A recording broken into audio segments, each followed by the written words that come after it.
তবে কি ২০২৭ সালের কুরবানি ঈদে আমরা আবারও সেই হিস্টরিক প্রিয়তমা জুটিকে পেতে চলেছি? মেগাস্টার শাকিব খান এবং ডিরেক্টর হিমেল আশরাফ।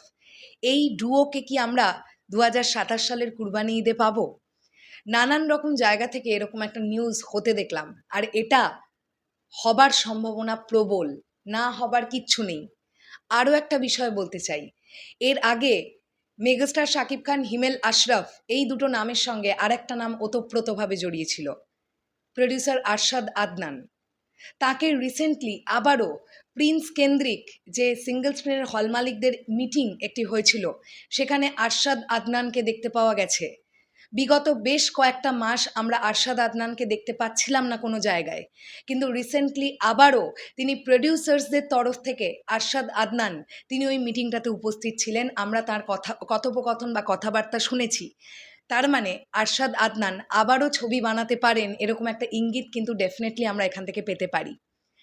আরও একটা বিষয় তোমরা মনে করে দেখো, যে সময়টাতে রাজকুমার কমপ্লিট করে হিমেল আশরাফ আবার ইউএসএর দিকে ব্যাক করলেন, সেই সময় বিভিন্ন ইন্টারভিউতে তিনি এটা বলেছিলেন 2026 অথবা 2027 সাল নাগাদ তিনি আবার ব্যাক করবেন সুন্দর একটা গল্প নিয়ে।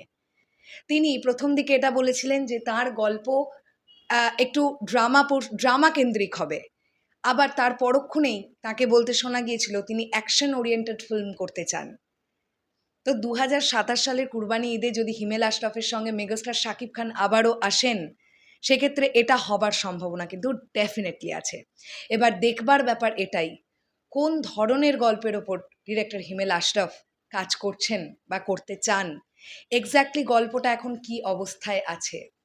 চারিদিকে রিউমার তো অনেক রকমই ঘটে, কারণ নামটা মেগাস্টার শাকিব খান, এটা আমরা সবাই জানি। সেখান থেকে মোটামুটি আমরা ধরে নিতে পারি 100% রিউমারের মধ্যে 30 to 35% শিওর হয়, বাকি 60-65% বা 70% কিন্তু মেলে না। কিন্তু আমার সামহাউ মনে হচ্ছে এটা হওয়ার চান্সেস আছে যে 2027-এর কুরবানি ঈদে হিমেল আশরাফের ডিরেকশনে আমরা মেগাস্টারের তৃতীয় নম্বর ছবিটা পেলেও পেতে পারি। প্রিয়তমা এবং রাজকুমারের পর আবারও একটি নতুন সিনেমা, যেখানে পরিচালক হিমেল আশরাফ, নায়ক মেগাস্টার শাকিব খান। দেখা যাক এক্স্যাক্টলি কি হয়। যা যা খবর মোটামুটি ঘোরাঘুরি করছে সেখান থেকেই জেনে তোমাদেরকে বলবার চেষ্টা করলাম। এবার এক্স্যাক্টলি কি প্ল্যানিং হয়ে আছে সেটা একমাত্র মেগাস্টার শাকিব খান এবং মেগাস্টার শাকিব খান সংশ্লিষ্ট ব্যক্তিরাই বলতে পারবেন। তা বাদে আমরা যা যা পোস্ট চারিদিকে দেখব, সবই মোটামুটি রিউমারের জায়গাতেই এখন আপাতত থাকবে। সো সময় এগোলে আমরা বুঝতে পারবো। যদি হিমেল আশরাফের ডিরেকশনে মেগাস্টার শাকিব খান 2027-এর কুরবানি ঈদে আসেন, এই ব্যাপারটাকে তোমরা কিভাবে দেখছো অবশ্যই সেটা কমেন্ট সেকশনে জানিও। টাটা।